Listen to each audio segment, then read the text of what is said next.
Hello everyone. पिछली बार मुझे कई लोगों ने पूछा कि भगवान होते हैं, तो जस्ट दोस्तों इस विषय में वीडियो बनाना चाहूँगा कि इसमें सबका अपना अपना तर्क वितर्क है, सबका अपना अपना मान्यता है। मैं किसी को गलत सही नहीं बता रहा, सिर्फ अपने विचार बता रहा हूँ और किसी की भावना को भी ठेस नहीं पहुँचा रहा, सिर्फ अपने विचार।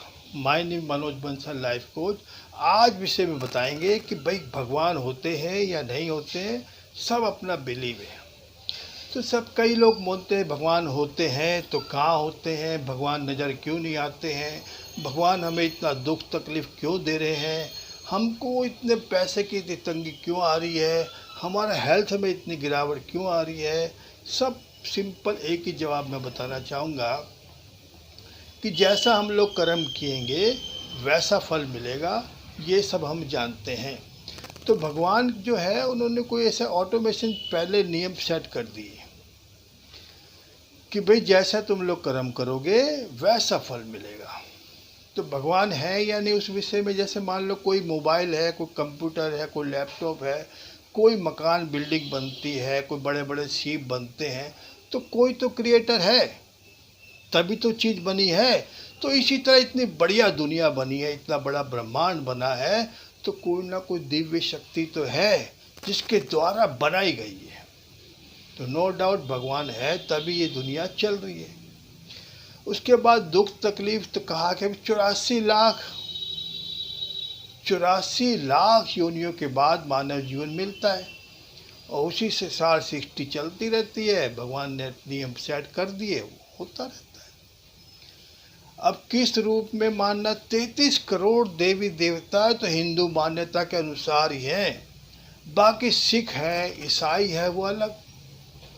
जैसे मान लो पिताजी को कोई गॉड, गॉड क्या डैडी बोलते हैं, कोई कुछ बोलता है, कोई फादर बोलते हैं, तो इसी तरह ईश्वर तो एक ही है, आप किसी भी नाम से पुकारो, कोई फर्क नहीं पड़ता आप किस नाम से पुकारो। बस शक्ति है, दिव्य शक्ति है जो हम सबको चला रही है।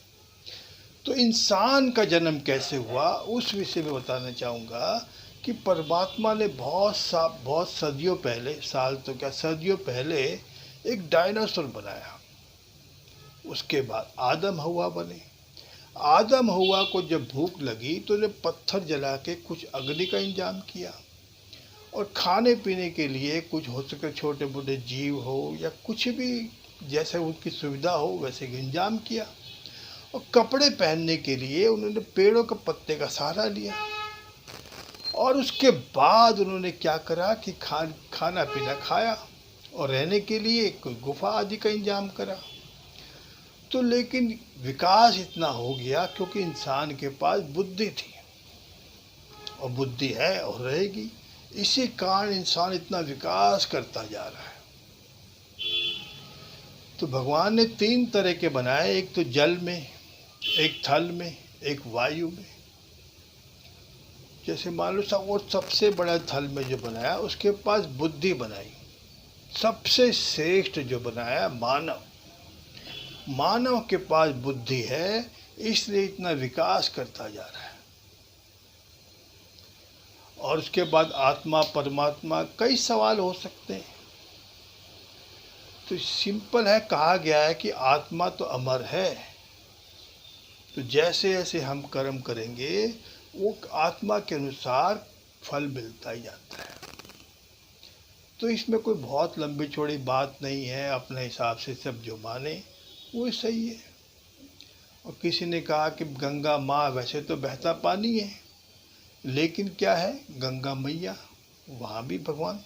और किसी ने सूरज देवता, उनको भी देवता मान लिया। और कंकर, वैसे तो कंकर, लेकिन मानो तो शंकर हो गए। तो जो भी हमारे बिलीव है उन्हीं के अनुसार है। और एक जैनी व्यक्ति था, वो बोला कि मैं अगर मस्जिद में जाऊंगा तो क्या तुम्हारे अल्लाह मेरी सुनेंगे। तो मौलवी साहब बोले यस, क्यों नहीं सुनेंगे। बोले मैं नहीं मानता, नहीं मानता तो नहीं मानते। तो यही है, हम लोग जैसा मानेंगे वैसा ही जो बिलीव है वही है, लेकिन कोई ना कोई शक्ति है जो हमें सब चला रही है। तो यह दोस्तों बस इतना ही। आप लोग ज़रूर बताएं आप लोग की क्या राय है भगवान के बारे में। अगर अच्छा लगे तो ज़रूर वीडियो बनाऊंगा। सिंपल आप ये बताएं कि आपको क्या लगता है, जो इतने सारे कर्म हो रहे हैं क्या भी बुरे कर्म भगवान करा रहा है? डेफिनेटली अच्छे करा रहा है तो बुरे करा रहा है। सिर्फ मेरा तो यही मानना है, बुद्धि इंसान को दी है, उसके अनुसार इंसान कर्म कर रहा है, फल मिल रहा है। आप लोग बताएं कि आपको क्या लगता है, कि क्या राय है, कमेंट में ज़रूर बताइएगा। और वीडियो को लाइक से ज़रूर कीजिएगा ताकि अन्य लोग का भला हो। नमस्कार।